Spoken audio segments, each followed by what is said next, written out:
সম্মানিত সাংবাদিকবৃন্দ, গত ২৮ তারিখে ত্রয়োদশ জাতীয় সংসদ নির্বাচনকে কেন্দ্র করে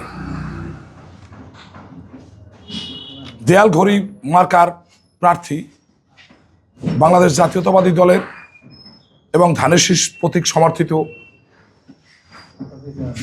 আমাদের কতিপয় নেতাকর্মীর বিরুদ্ধে এবং সমর্থকদের বিরুদ্ধে ঢালাওভাবে মিথ্যা এবং ভিত্তিহীন অভিযোগের প্রেক্ষিতে আজকের এই সংবাদ সম্মেলন।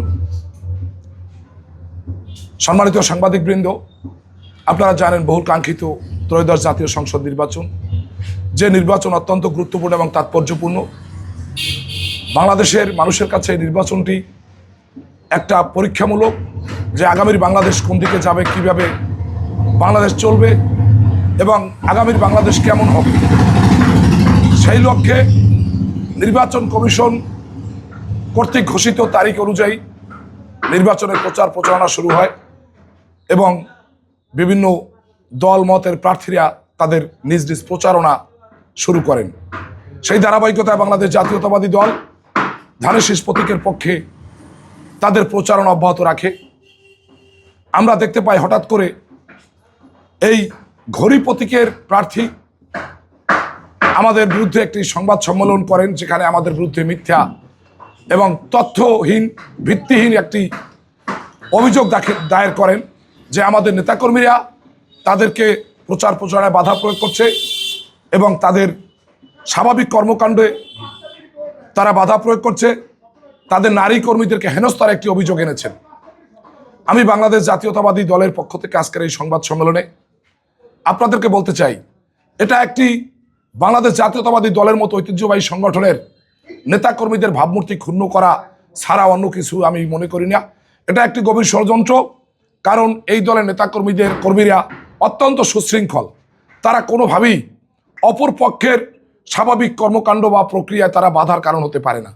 কারণ আমরা সকল দলের এবং সকল প্রচারণার এবং সকলের সহমতের উপরে আমরা গুরুত্ব দিই এবং তাদের প্রতি আমাদের পরমত সহিষ্ণুতা আমাদের রয়েছে এবং আমরা চাই আগামী জাতীয় সংসদ নির্বাচন একটা উৎসবমুখর পরিবেশে হোক।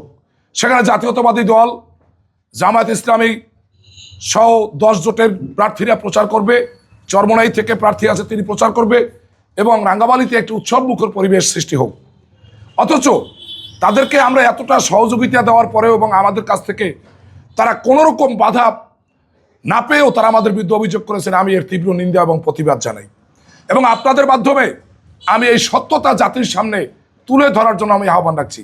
প্রিয় সাংবাদিকবৃন্দ, আপনারা জাতির দর্পণ, আপনারা জাতির বিবেক, আপনারা বাংলাদেশকে এগিয়ে নিয়ে যাবেন, সেটা প্রতিবাদ করবেন সত্য উন্মোচনের মাধ্যমে, কোনো মিথ্যা ভিত্তিহীন সংবাদ পরিবেশনের মধ্য দিয়ে নয়।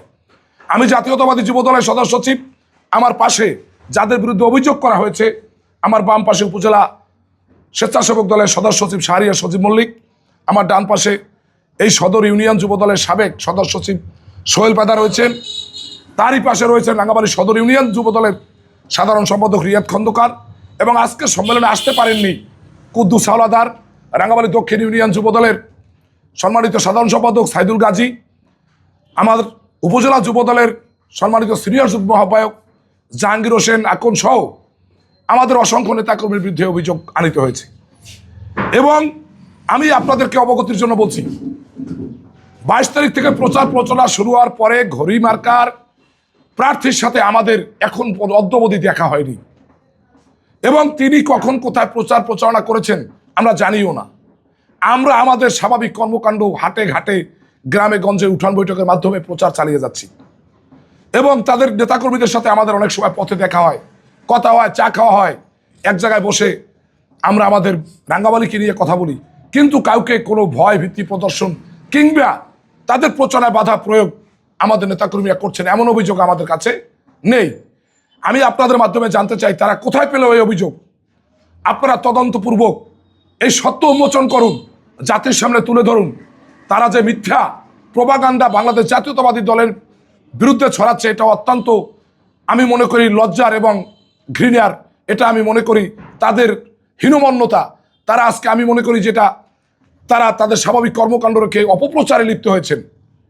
বাংলাদেশ জাতীয়তাবাদী দলের মতো একটি ঐতিহ্যবাহী সংগঠনের সুনাম সুখ্যাতি তারা নষ্ট করার পায়তারা করছে। আমার মনে হয় না তারা নির্বাচন এসেছে। তাদের কর্মকাণ্ডে মনে হয় না তারা জনগণের কাছে ভোট চায় কিংবা নির্বাচনের পরিবেশ স্বাভাবিক থাকুক। তাদের এই উস্কানিমূলক বক্তব্য, তাদের এই অস্পষ্ট এবং মিথ্যা বানোয়াট বক্তব্য আমাদেরকে বিব্রত করে, এদেশের সাধারণ ভোটারদের ভিতরে প্রভাব বিস্তার করে এবং সাধারণ ভোটাররা যখন নির্বিঘ্নে ভোট কেন্দ্রে গিয়ে ভোট প্রদানের চিন্তা করছে, তাদের এই বক্তব্যকে এখন সাধারণ মানুষ হুমকি হিসেবে নিচ্ছে, কারণ তারা এই পরিস্থিতি তৈরি করছে। প্রিয় সাংবাদিক ভাইরা, জাতির বিবেক, জাতির দর্পণ, আপনার কাছে আমাদের এই সাংবাদিক সম্মেলনের মধ্য দিয়ে আপনারা আমাদের এই সত্যটা তুলে ধরুন। আপনারা তারা কেন কি জন্য এই প্রোপাগান্ডা ছড়াচ্ছে এ ব্যাপারে আপনারা সোচ্চার থাকুন। আমরা চাই আপনাদেরকে নিয়ে এগিয়ে যেতে এবং বাংলাদেশে এগিয়ে যাবে। বাংলাদেশের আনাচে কানাচে ছোটোখাটো যে ঘটনাই ঘটুক আপনাদের চক্ষু এড়ায় না, আপনাদের ক্যামেরার বাইরে যেতে পারে না। আপনারা অত্যন্ত বিবেকবান এবং নতুন প্রজন্মের আপনারা অহংকার। আপনারা আপনাদের লিখনী এবং আপনাদের এই মিডিয়ার মাধ্যমে আমাদের বিরুদ্ধে যে অপপ্রচার হয়েছে এবং নির্বাচনের যে স্বাভাবিক পরিবেশ বিনষ্ট করার পায়তারা করছে সেটা আপনারা তুলে ধরুন, আমাদের সুনাম সুখ্যাতি রক্ষা করুন। কারণ অতীত ইতিহাস আছে তাদের এই প্রোপাগান্ডা করার। আমরা তাদের বিরুদ্ধে কোনো অভিযোগ করছি না। তারাও আমাদের অনেক সময় দেখা গেছে পায়ে পাড়া দিয়ে ঝগড়া করতে চায়, তারা আমাদের প্রচার প্রচারণার মধ্যে মিছিল করে, আমরা অভিযোগ করি না। কিন্তু যখন মিডিয়ায়, বিশ্ব মিডিয়া দেখে বাংলাদেশ জাতীয়তাবাদী দলের নেতাকর্মীদের বিরুদ্ধে এরকম ভিত্তিহীন অভিযোগ, হয়তোবা তারা বিশ্বাস করতে শুরু করতে পারে বা অনেকে বিশ্বাস করে। সেজন্য আজকের আপনাদের মাধ্যমে আমরা এই আমাদের সত্যতা তুলে ধরছি। আজকে আপনারা আমাদের কাছে এসেছেন আমাদের সত্য তুলে ধরার জন্য। এজন্য বাংলাদেশ জাতীয়তাবাদী দলের পক্ষ থেকে কৃতজ্ঞতা প্রকাশ করছি। আমাদের নেতা জননেতা আলহাজ এবিএম মোশাররফ ভাইয়ের পক্ষ থেকে, ধানের শীষ প্রতীকের পক্ষ থেকে আপনাদের প্রতি কৃতজ্ঞতা জ্ঞাপন করছি এবং দেশনায়ক তারেক রহমানের পক্ষ থেকে আপনাদের প্রতি হৃদয় নিংড়ানো ভালোবাসা এবং কৃতজ্ঞতা প্রকাশ করছি। ইনশাল্লাহ আপনাদের এই লিখনী এবং আপনাদের মিডিয়ার মাধ্যমে আমাদের নতুন প্রজন্মের নতুন বাংলাদেশকে আপনারা তুলে ধরুন, বাংলাদেশকে এগিয়ে নিয়ে যাবেন এই আশা প্রত্যাশা রাখছি। আল্লাহ হাফেজ। বাংলাদেশ জিন্দাবাদ।